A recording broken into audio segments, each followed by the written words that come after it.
Valley News Live at 4.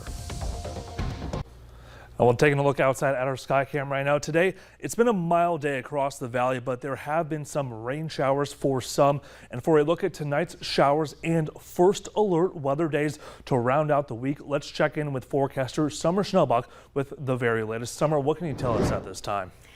Thank you so much, Bobby, and good afternoon, everyone. Thanks for joining us on this Monday. We've had gray overcast skies here across the valley. Like it's been a common occurrence since about the middle of last week. Let's check out that satellite and radar where you can see just how widespread those clouds are with the white on the radar, and we can see the areas of green as well, showing some scattered showers for our day. Let's take a quick radar tour. Up across the northern valley, El Dorado, Thief River Falls, even Grand Forks, seeing some passing showers. North of North Clearwater towards the Red Lakes area, seeing some rain, and then down towards Bagley and Bemidji, seeing a little bit of rain. Some very scattered light rain showers south and east of Perham, and then down in southeastern North Dakota, just off to the east of Edgeley, north of Lisbon, stretching up through Mayville and Ada with a couple of sprinkles, mostly off to the west of Fargo at this time.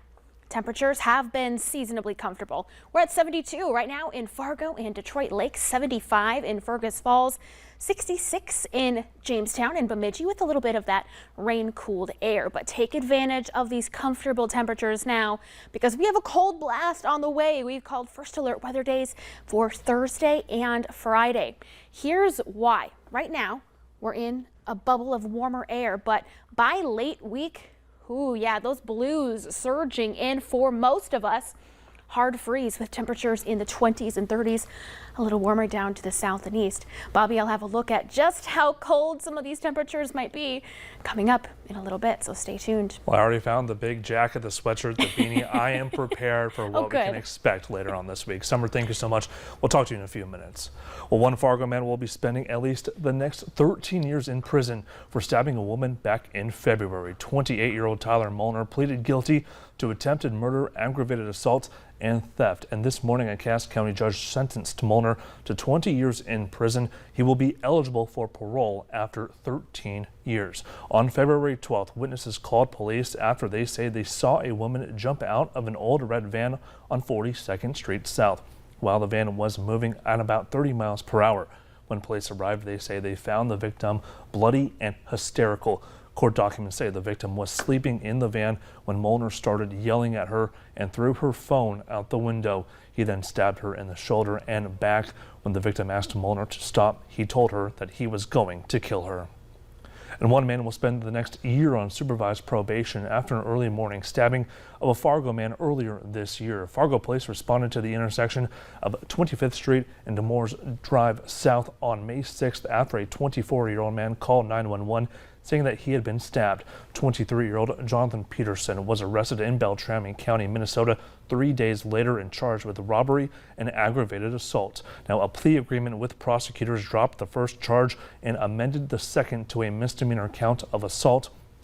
A judge sentenced Peterson to 1 year in jail and would first serve 135 days. Peterson was also given credit for the 135 days that he's already served behind bars. And as long as Peterson abides by the guidelines of his supervised probation for the next year, he will avoid further jail time. Well, North Dakota officials are saying that it's possible that late Attorney General Wayne Stenjum's emails aren't gone for good. The State Information Technology Department plans to hire Planet Technologies, a tech company based in Maryland, to begin efforts to recover more than 20 years of emails. Stenjum's emails were deleted just days after he died suddenly in January, and the NDIT told the state auditor's office in August they had exhausted all efforts of the emails from Microsoft, but communication between NDIT and Microsoft shows otherwise. NDIT was asking for Microsoft to write a formal letter saying that Wayne Stenjum's account was no longer available. A security and compliance specialist from Microsoft responded back to NDIT saying just because an account is deleted does not mean the data is gone. Now, the findings about the emails were part of a larger investigation by the auditor's office into the $1.7 million overrun by the Attorney General's office for a new building. The findings were turned over to the Attorney General's office, who will ask an outside agency to conduct a separate investigation. Well, 3 people, all in their 30s, have died after their small plane crashed into a house in northern Minnesota. Officials say the pilot and 2 passengers died when the plane hit the 2nd floor of the home and landed in the backyard. This happened over the weekend in Hermantown, and those living in the home say that it sounded like a bomb went off when the plane hit their home. The plane was just 1.5 miles away from the nearest airport. Officials are now determining what caused that plane to go down. And a man from Center City, Minnesota has died after rolling an ATV in northern Minnesota. The Cass County Sheriff's Office received a report about a 54-year-old man who was missing in the Foothills State Forest on Saturday.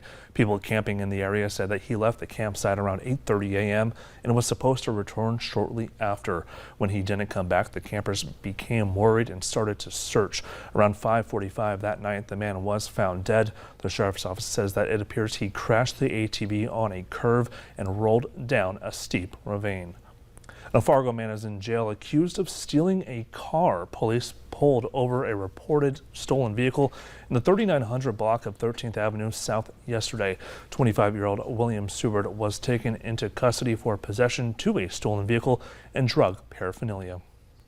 Well, one of the veterans currently on the honor flight to Washington, D.C. was serving in Germany 50 years ago. September marked the 50th anniversary of the Munich Massacre, an event that made the world think differently about terrorism. It was an attack during the 1972 Summer Olympics in Munich, West Germany. And Valley News Team's Mike Morgan has that story. Arab guerrillas had invaded the male athletes' housing area, killed 2 Israelis in the pre-dawn raid, claimed 8 hostages. The Olympic Games of 1972 in Munich were supposed to be opposite of the 1936 Games in Berlin. And later, at a military airport, as the scene shifted, the other 8 hostages died. Instead, an estimated 900 million people tuned in to watch the hostage crisis play out on TV. Today, Kenneth Hall is in Washington, D.C. He's with other veterans from North Dakota and Minnesota, touring monuments and memorials. 50 years ago, he was in Germany and on guard, protecting large amounts of ammunition for military weaponry when the terrorist attack took place. Right, I was scared. Hall was on duty near Wurzburg, which was some 170 miles away from Munich. He says there was word that the terrorists may go through his area. I was honestly scared of what could happen, especially being I was guarding the ammo dome.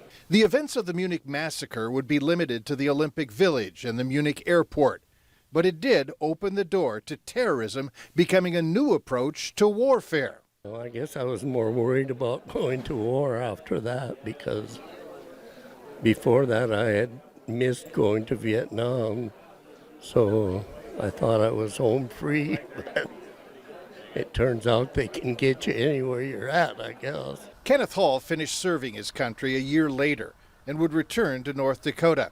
And like so many, will never forget what happened 50 years ago during the Munich Massacre. Mike Morgan, Valley News Live.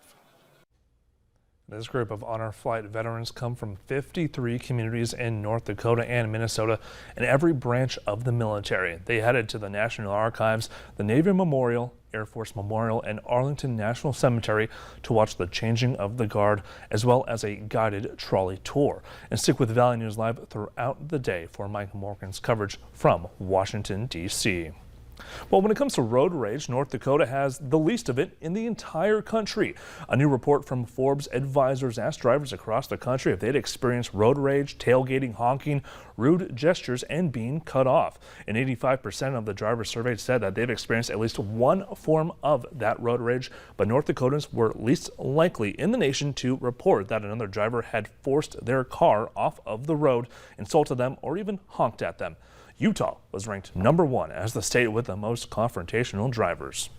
Well, the Great Plains Foods Bank is in their final week of their Stock the Shelves campaign. They're asking for food or financial donations to get more food to distribute in the community. Officials are forecasting that there would be around 1 million pounds of food fewer to distribute this year compared to last. If you would like to help out, we have a link on the VNL News app.